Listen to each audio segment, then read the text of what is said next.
तो दोस्तों कैसे हो आप लोग। हॉरर स्टोरी के एपिसोड 2 में आपका स्वागत है। आज मैं आपको जो स्टोरी बताने वाला हूँ ये स्टोरी मेरी नानी के वहाँ के गांव की है। जैसे कि मैंने आपको एपिसोड 1 में बताया कि वो जगह बहुत ही हंटेड प्लेस है। आज जो मैं स्टोरी बताने वाला हूँ ये भी रियल स्टोरी है। तो चलिए स्टोरी को स्टार्ट करते हैं। बात आज से करीब 15-20 साल पहले की है। उस समय मैं काफी छोटा हुआ करता था। छुट्टियां बिताने के लिए मैं अपनी नानी के वहाँ पे गया हुआ था। अब नानी के वहाँ जब मैं जाता था तो वहाँ पे मेरे बहुत सारे कजन भाई बहन थे। मेरे मामा के लड़के और लड़कियां, मेरी मौसी के लड़के और लड़कियां और कुछ मामा के दोस्त के लड़के लड़कियां। तो एक काफी बड़ा ग्रुप हो जाता था और हम लोग बहुत ही मजे किया करते थे। एक साल के अंदर गांव भर में जो कांड हुआ करते थे, जब मैं जाया करता था तो वो लोग मुझे सुनाया करते थे। इतने सालों में क्या हुआ, कौन लोग कहाँ घूमने गए, इन्होंने क्या क्या मजे की, सारी बातें मुझे बताया करते थे। हम लोग रात भर दिन दोपहर में बैठा करते थे किसी नदी के किनारे या किसी पेड़ की छांव में, किसी बाग में, और सारे किस्से कहानियां मुझे सुनाया करते थे। तो ये चीजें मैं काफी इंजॉय भी किया करता था। तो बात ऐसा हुई कि इस बार जब मैं गाँव गया हुआ था तो चीजें काफी चेंज थी।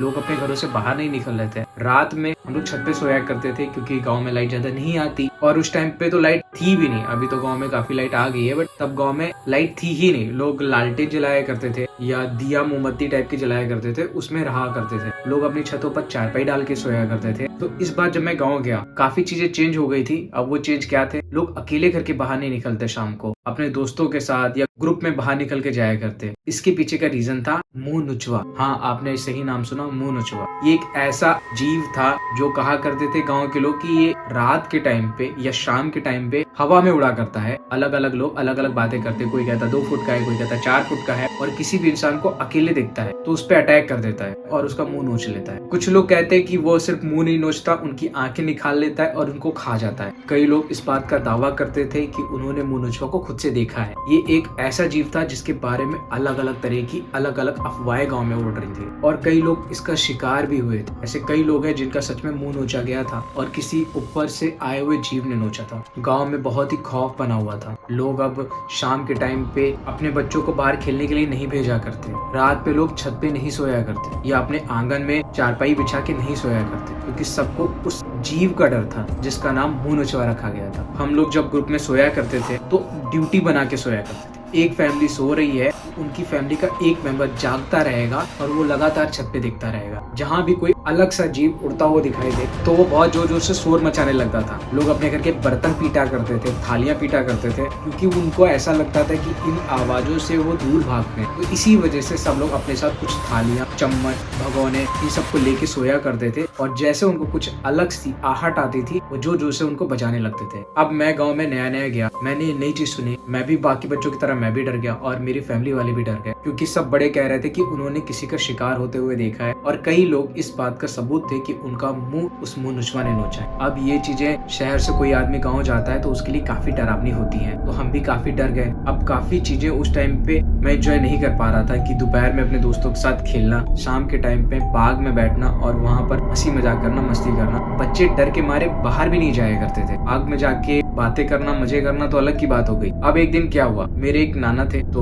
वो रात के टाइम पे खेतों की रखवाली करने के लिए खेतों में रुका करते थे। बड़ा भाई जो कि मुझसे 8 से 10 साल बड़ा था, उनको खेतों में शाम के टाइम पे खाना देने जाया करता था। अब मैं गाँव गया, एंजॉय नहीं कर पा रहा था, तो मैंने उससे जिद की चलो मैं भी चलता हूँ, और वो खुद चाहता था कि मैं उसके साथ चलूं, क्योंकि हम दोनों में उस टाइम पे काफी बना करती थी और हम लोग काफी एंजॉय भी किया करते थे एक दूसरे की कंपनी को। तो प्लान ये बना कि चलो चलते हैं, नाना को खाना दे के आएंगे। मेरे नाना उसके दादा लगे, तो हम लोग उनको खाना देने के लिए जा रहे थे। शाम का टाइम था, 7-6 ऐसे कुछ बजे थे, लेकिन अंधेरा होने को था। जैसे कि गांव में खाना जल्दी बन जाता है और लोग जल्दी खा लेते हैं, तो हम लोग 6 से 7 बजे के आसपास नाना को खाना देने जा रहे थे। रास्ते में जब हम नाना को खाना देने जा रहे थे तो हमारे दिमाग में मुंह नुचवा को लेकर काफी डर था। हम लोग जमीन पे नहीं, ऊपर आसमान की तरफ देख के अपना आगे का रास्ता तय कर रहे थे, क्योंकि हमें डर था कि कहीं से वो मुंह नुचवा ना आ जाए। ऐसे ही रास्ता तय करते करते हम नाना के पास पहुंचे। हमने उनको खाना दिया, उन्होंने खाना खा लिया, और बेसिकली हम लोग भी घर से खाना खा के ही आए थे। उसके बाद हम उन बर्तनों को लेकर घर वापस आ रहे थे। अब उस टाइम क्या होता था, हमारे हाथ में एक टॉर्च हुआ करती थी, क्योंकि रोड्स पे लाइट्स वगैरह नहीं होती थी। जैसा कि मैंने बताया कि गांव में बिजली ही नहीं होती थी। अब हम वहां से वापस आ रहे थे तो उस बीच में ऐसा हुआ कि मेरे भाई को लगी लैट्रिन, उसके पेट में मरोड़े उठने लगी और उसको बाथरूम जाना था।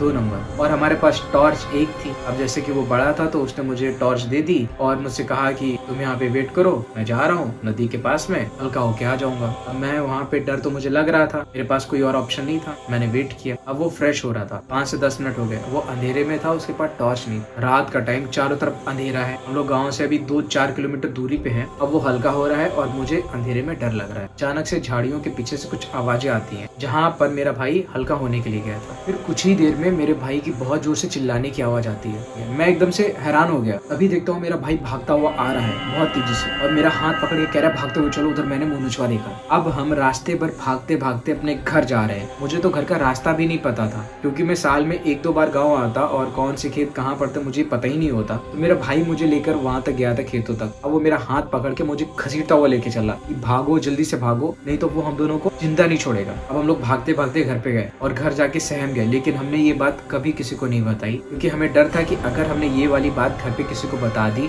तो अब हम दोनों को कभी भी अकेले नहीं जाने दिया जाएगा बाहर। इसलिए हम लोग चुप थे। और उस दिन भी हम लोग काफी जिद करके गए थे, घर वाले हमें नहीं जाने दे रहे थे। अब इसके बाद क्या होता है, मेरे भाई का एक दोस्त जो कि हमारे परिवार में ही लगा करता था, उसको भी मैं भैया ही बोला करता था, वो हमारे घर पे आया। उसने बताया कि उसकी कोई एक दोस्त है वैसी वाली, तो वो उसे कल मिलने जाने वाला है रात में। हम लोगों ने उसे काफी समझाया, ऐसा मत कर। हमने खुद मुंह नुचवा देखा है, मतलब मैंने नहीं देखा था, मेरे भाई ने देखा था जब वो हल्का होने गया था तब, तो उसने मना किया। लेकिन मेरे भाई के दोस्त ने ये बात नहीं मानी।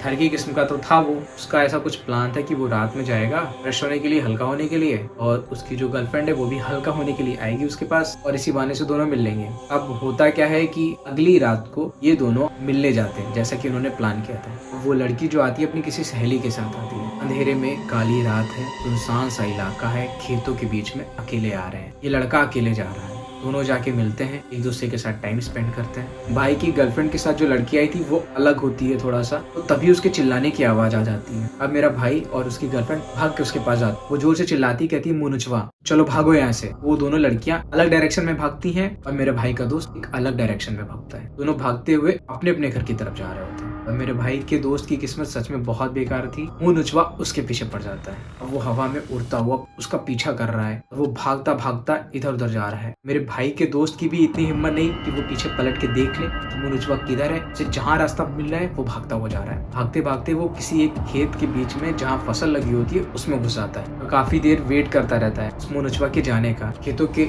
ऊपर कुछ एक मंडराते हुए जीव की पंखों की आवाज आ रही थी, उसको वो सुन पा रहा था और बहुत ही डरा हुआ था। उसकी एकदम सांसें अटकी हुई थी। ऐसी कंडीशन में अगर आप या मैं होते तो हमारा भी बहुत बुरा हाल हो चुका होता। उसने 1-2 घंटे तक नहीं पढ़ा। उसके बाद जब वो देखता है कि रास्ता साफ हो गया है तो वो धीरे धीरे खेत से निकलता है, भागते हुए घर की तरफ जाता है। वो नुचवा के डर से वो भागते हुए जिस रास्ते से अपने घर की तरफ जा रहा था वहाँ पर एक पेड़ पड़ता है। अब मैंने बताया नहीं आपको, मेरी नानी का जो गांव है वहाँ पे ये जो पेड़ है एक हंटेड ट्री था कि यहाँ पर किसी ने वास्तव में चुड़ैल देखी थी। गांव के लगभग हर एक आदमी ने उस चुड़ैल को देखा था। अब उस चुड़ैल की स्टोरी क्या थी, कौन थी, अगर आप कमेंट करोगे तो इसके बारे में मैं आपको अगले एपिसोड में बताऊंगा। यकीन मानिए बहुत ही हॉरर स्टोरी है। अभी के लिए आप इतना जान लीजिए कि वो पेड़ जो है उसमें एक लड़की का साया है और सिर्फ ना कि एक गांव और आसपास के 5 से 6 गांव उस पेड़ से बहुत डरते हैं। रात के टाइम या शाम के टाइम उसके कोई पास भी नहीं आना चाहता। लेकिन मेरे भाई का दोस्त भागता हुआ आधी रात में उस पेड़ के पास पहुंच जाता है। वो वैसे ही अपनी जान बचा के भागता हुआ आ रहा था। उसके दिमाग में ये बात नहीं थी कि मैं कहाँ आ गया।